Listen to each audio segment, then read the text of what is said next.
I never believed in the supernatural until I inherited my grandmother's house.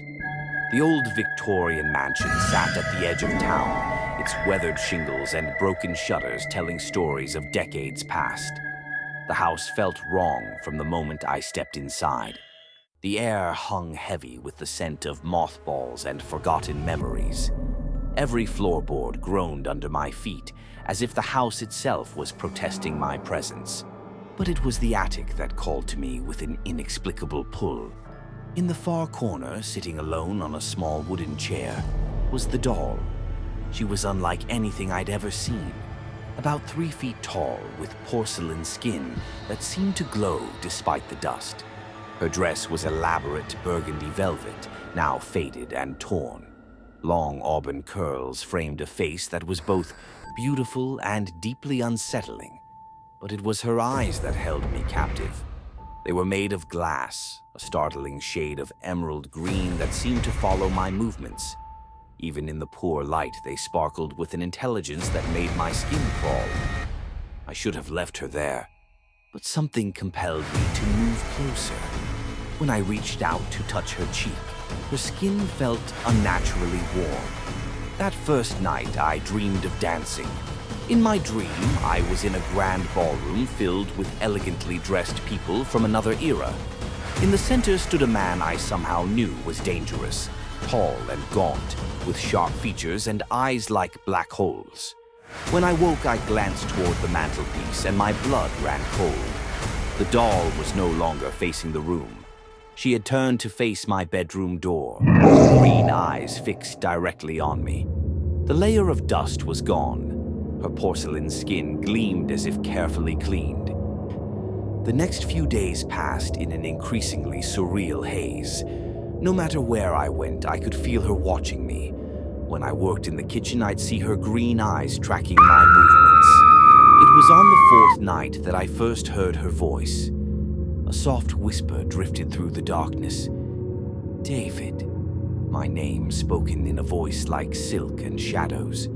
I grabbed a baseball bat and crept to the door. When I looked down at the living room, the doll was gone. I found her sitting in my grandmother's old rocking chair, her head tilted at an unnatural angle. Her glass eyes seemed to glow in the darkness.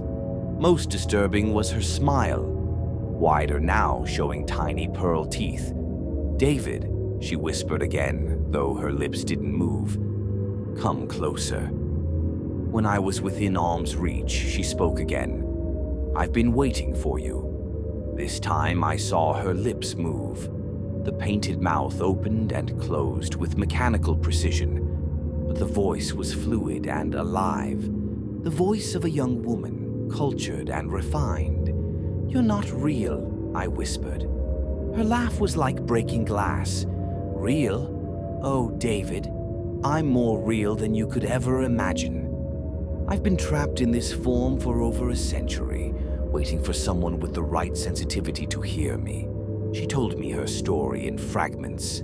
She had been created by master dollmaker Cornelius Blackwood in 1847. Blackwood was more than an artisan. He was an occultist who believed he could trap human souls within his creations. Evangeline had been his masterpiece, crafted to house the soul of Margaret Ashford. Margaret had been beautiful, intelligent, and tragically naive, falling under Blackwood's spell. "He promised me I would live forever," she whispered. "He didn't tell me it would be a living death, trapped in this beautiful shell." I researched her claims at the local library. What I found chilled me. Blackwood had indeed been a renowned dollmaker, but newspaper accounts described him as dangerous. Several young women had disappeared where his workshop was located. The disappearances stopped when his workshop burned down mysteriously. As days turned to weeks, Evangeline grew stronger. Her movements became more fluid, more lifelike. She could turn her head, flex her fingers, even walk short distances. But with each supernatural display, she drained something from me. I grew thin and pale.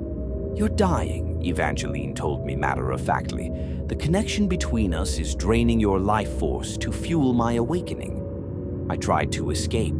I drove her to the city dump, but even as I walked away, I could hear her calling my name. The compulsion to return was overwhelming. I tried burning her next, building a fire and tossing her into the flames. The porcelain cracked and blackened, her dress reduced to ash. For a moment I thought I had succeeded. Then her voice echoed from the flames.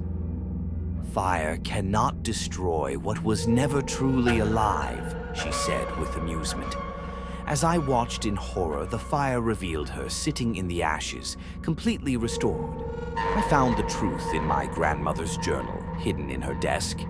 The cramped handwriting told a story of 3 generations of women who had been guardians of the doll, slowly being consumed by it. My great-great-grandmother Catherine had been the first, finding Evangeline in Blackwood's workshop ruins. The curse had passed down through the women of my family, but I was different, the first man in the family line, making the connection stronger, more dangerous. "You understand now," Evangeline said. "Each generation I grow stronger. Each guardian brings me closer to complete resurrection." The end came suddenly. I woke one morning barely able to lift my head. My body felt drained, as if all strength had been leached from my bones. Evangeline stood beside my bed, but she was no longer the small doll I had found. She had grown to the height of a real woman. Her dress flowed like liquid silk. Her auburn hair moved as if stirred by invisible wind. "It's time," she said, her voice no longer a mechanical whisper but the rich tones of a living woman. "Your life force has given me the strength to complete my transformation." She moved to the window, raising her hand.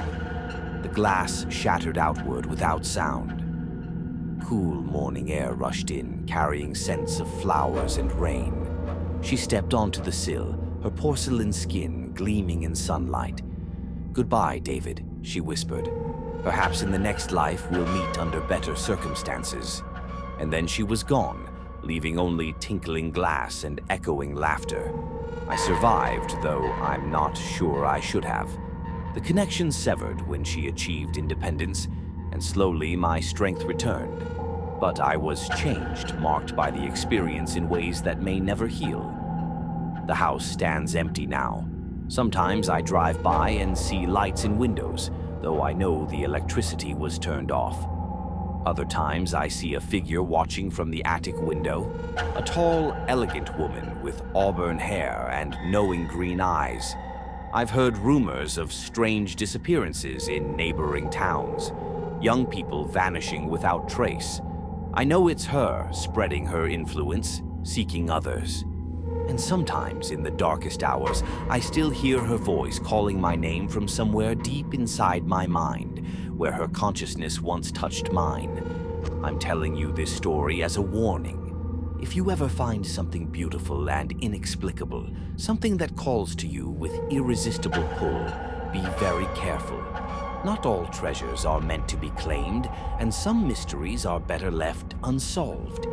The age of dolls has begun again, and Evangeline walks free in a world that has forgotten how to protect itself from the darkness between dreams and waking. Like this video if this story made you check your own reflection. Subscribe for more supernatural horror stories, and comment below. Have you ever found something beautiful that felt too perfect to be real?